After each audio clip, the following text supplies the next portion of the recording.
Iori Yagami. Iori Yagami always sticks out as the most edgy and one of the most coolest characters you ever see in any fighting game you ever seen in life. He has like those little belt strapping from behind. He has that little symbol from behind his back. He has his clothing too, but very long like freaking upper clothing he has right there, all the way down to his knees too.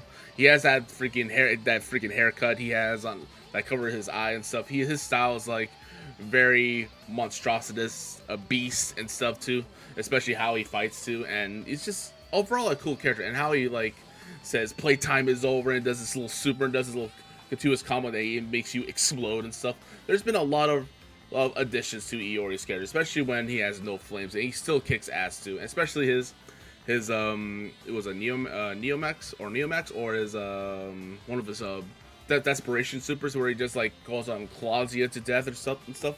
And he just look a really just an awesome character. Like every version of this character, he just looks really cool. But without further ado, I'm gonna show you the Iori Yagami video and see how I feel about him. May contain inappropriate for children. Yagami is a really inappropriate character because how he fights and how brutal he is. And look at this jacket. Is that from the Strikers too? That jacket's actually from one of the Strikers from KOF 2001 or 2000, I think. All right, they're showing a lot more stuff, a lot more combos too. Yep. Wait, time is over. Super, yeah, and explodes. And traditional laugh. Traditional laugh, yep. Oh, that's sick. He shoves you down to the floor and makes you explode.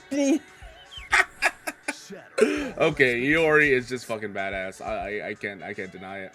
This Iori guy just takes his fucking hand and just shove it around to your face and shove you down to the floor and make you explode. And it whispers your final epitaph and shit. And it was definitely Iori Yagami in a good fashion too. Like I said, this character has always been in every KOF. Always been showing how badass he is, showing how relentless, how he is like Kyo's other rival, and he just shows you like how monstrous and brutal he is. It's just he's overall a cool character.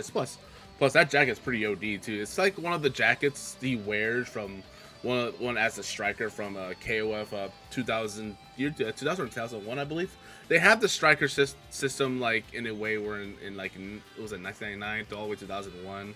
They have it like as like an assistant combo and stuff too. In a way, it's kind of like how really assist works too. I'm not really too knowledgeable on it, but you can ask somebody who actually plays the game. All I know is that I messed around a little bit back in the day, and it's kind of like a little sister bit too. But he looks actually pretty nice in terms of like the mechanic of the strikers too. So anyway, I'm glad they did bring like one of his jackets from the from the KOF strikers to this one too.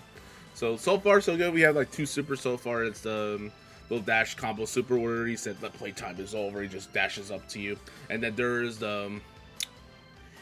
like the other super. He just grabs you, shoves you to the ground, and then he speaks in his like Orochi little form a little bit until you explode too. It looks like he is more contained of his Orochi form than usual. Usually he just goes out of control if his Orochi blood gets all boiled and just turns into a violent monster. So the big question is, for the rival team, will Mature and Vice make it to the franchise? I would say maybe it could be a possibility too, since they're kind of like, you know, part of his dark side, where after they killed it back in KOF, in the era where Orochi Saga was still around. Potentially Oroi killed him in his Orochi form, but they still travel around as his like companions, as part of his like souls or something too, or part of his like inner imagination or whatnot too. Other than that, I'm glad Iori's rendition of this version is actually really badass as usual too. I'm hoping for the rest of the team as well.